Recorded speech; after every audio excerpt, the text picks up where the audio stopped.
Today's lesson is going to focus on the solubility product constant. We're dealing with the equilibrium of precipitates or substances that don't dissolve well in water. Substances that don't dissolve well in water set up an equilibrium between the solid substance of the compound and the dissolved ions. So what we will notice when we are starting to look at solubility equilibria is that we are only looking at the dissociation of these solid substances.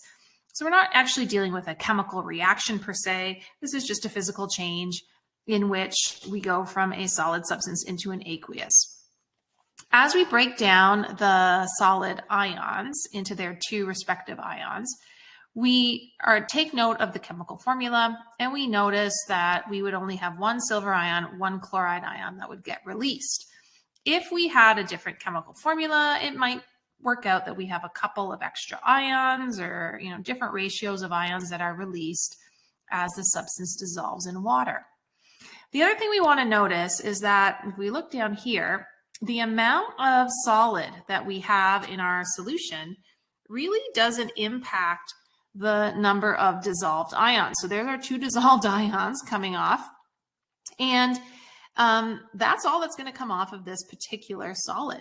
If I kept dumping in more solid silver chloride, I would not impact the number of dissolved ions that get dissolved or released into solution.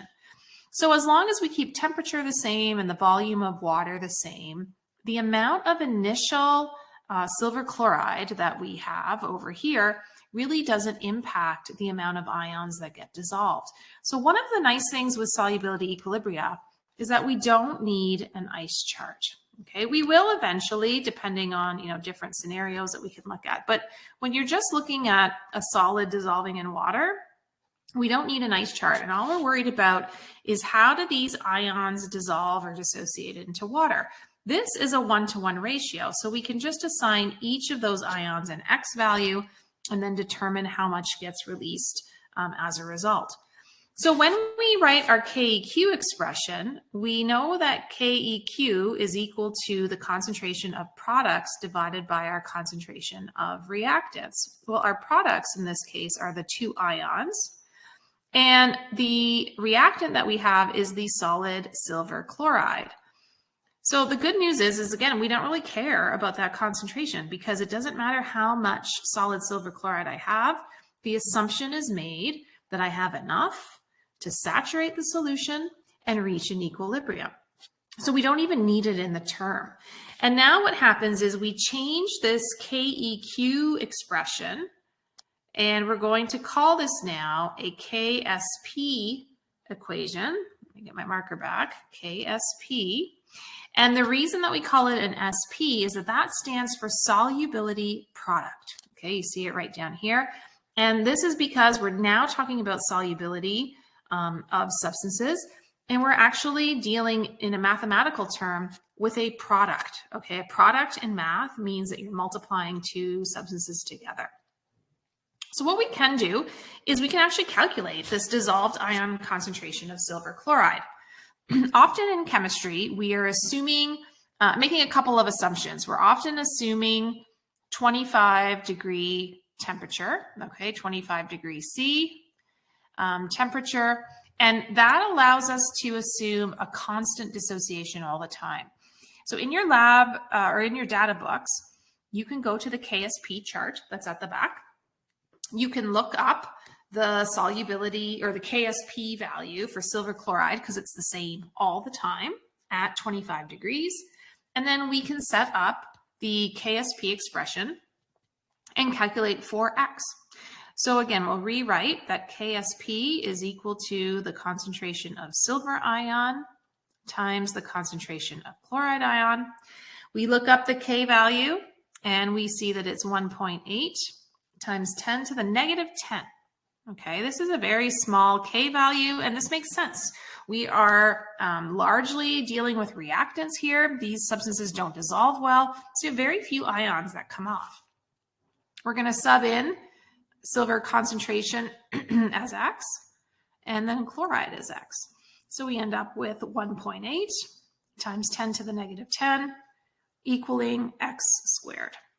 We want to take the square root in order to get x. So we'll take the square root of 1.8 times 10 to the negative 10. And we get an ion concentration of 1.3 times 10 to the negative 5 moles per liter. So it's kind of nice. We don't have an ice chart. We don't really have very messy algebra. And we can easily look up these KSP values. So very rarely are they going to give them to you. They're going to get you to go into the chart or a data booklet and look them up yourself and assume that we're dealing at SATP or 25-degree temperatures. Now, what happens when your dissociation of ions is not so nice and simple as a 1-to-1 ratio? Well, let's figure out the solubility of silver chromate. And when they say solubility, they are asking us how much of those ions dissolve. And typically we use moles per liter to represent that. And sometimes we'll switch it up into grams per liter as well. So the first thing that you do is you write out your dissociation equation. So we take some silver chromate. We know that this is a solid. And we also know that it won't dissolve very well. And we know that when we put some in water, some of the ions are going to come off and they're going to dissolve into solution. And then some of those ions will go back into the solid state, and some of the solid state will dissolve into ions, and you get an equilibrium of constant rates happening. Now, when these ions dissociate, you're going to have twice the silver ion as you will chromate. So chromate will just have 1 with a charge of -2. And put in your states, right? So remember that we have heterogeneous equilibrium. And also remember that we do have this solid right here. And even though the amount of solid that we put into our solution doesn't really matter and doesn't impact, we never include solids in our KEQ expression, or KSP. So that's also another reason why we won't see it. When this breaks down, we're going to have twice the amount of silver dissolving as we will chromate. So we're going to set up a KSP expression, and this is just with our products. So I have silver ion squared, because I have a coefficient of 2, times the chromate ion to the power of 1. I'm going to look up that KSP value, so you can go into your data booklet and find that. That is 1.1 times 10 to the negative 12. And then I'm going to do some algebra now. So silver is 2x, and I'm going to square that term. That's a 2 times x. So again, 1.1 times 10 to the negative 12 is equal to, so 2x squared is equal to 4x squared. And then I'm multiplying it by x. So we will end up with 1.1 times 10 to the negative 12 equaling 4x cubed, because we add up those x terms when we are multiplying them in this scenario. To solve for x, we're going to take the cubed root of 1.1 times 10 to the negative 12, and we're going to divide by 4. And this gives me an answer of 6.5 times 10 to the negative 5 moles per liter. Okay, it's always moles per liter because it's equilibrium and we're dealing with molar concentration.